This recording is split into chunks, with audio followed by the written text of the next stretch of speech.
Okay, I have to confess, I've never read any Edith Wharton at all. That's because you're a guy.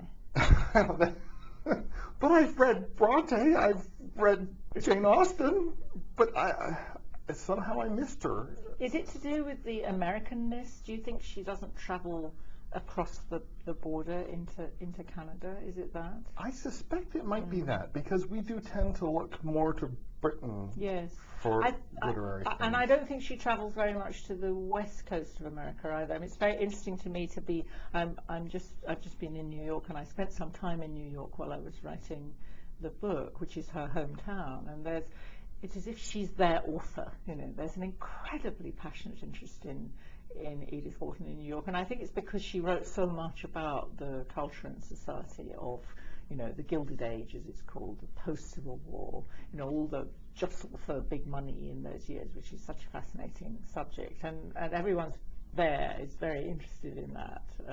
So it may be that although she is, you know, she's a huge figure and she's a big major name, but there's a sense in which she's also seen in there as a somewhat local figure, I think.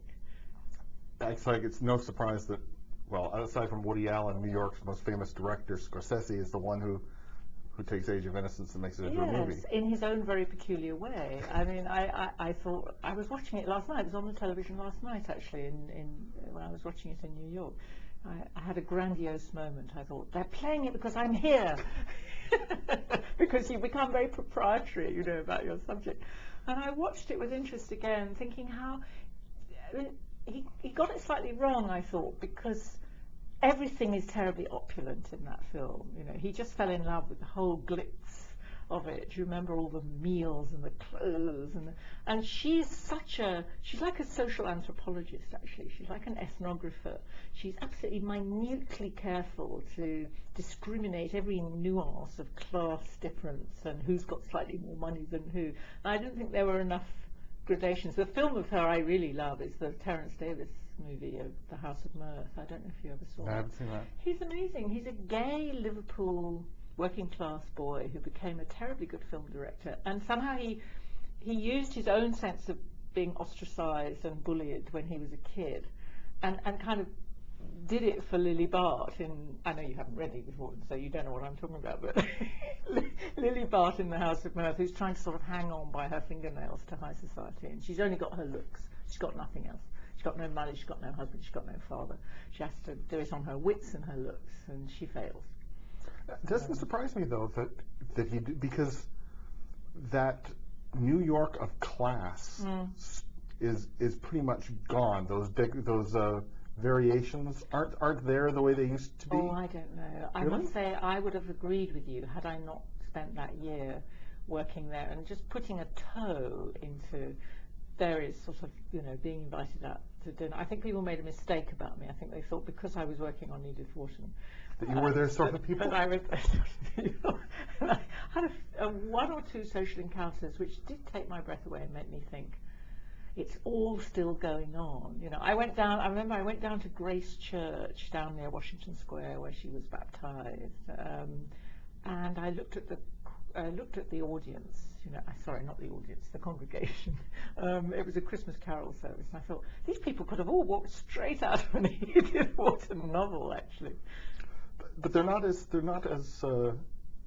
it's not as prominent as it used to, because this filthy money has kind of taken over. Well, that's her subject. I mean, what she saw was she grew up in genteel old provincial brownstone New York, which was like a little village. Everybody knew everybody, and that's exactly what she reacted against. And some of her great novels are about the sort of, I mean, you've seen The Age of Innocence, about the system of surveillance, the way in which nobody had a private life. When she writes about domestic architecture, which she's very interested in, her first book was called The Decoration of Houses. One thing she complains about in American houses is that there's no privacy. You go into the hall and everybody's kind of passing through all the time. The entrance hall isn't cut off from the door into the private apartments. And she loved French architecture because there were all these sort of private rooms that you could never get to. And her metaphor for the inner life of a woman is a great house full of rooms where you never get to the secret room at the center of the house, you know. Which is quite different from Virginia Woolf, who had similar ideas, but Well, she too thought about rooms, yes. Yeah. She too used rooms as a metaphor for freedom, intellectual freedom. No, they're completely opposite kinds of people and writers. It's funny to have worked on both, you know.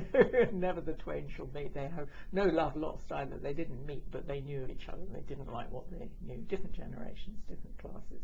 But the thing about Wharton's belonging to that era of New York, and the mistake that's made about her, I think, is that she is over-identified with it. I mean, this is a writer who left, very keen to leave, very keen to go and live in Europe, very keen to create a life for herself in France, which she did. And there's a slight tendency not to think enough about the many, many, many years that she spent in France and the wonderful ways in which she wrote about France and French culture, because she keeps returning to that New York subject. So I think one of the reasons I wrote the book, actually, was to try and place the emphasis a little bit more on the European side of things. She had an amazing war, for instance, in France in the First World War. She was a French heroine in the war, you know. So she's not just this grand Gilded Age lady.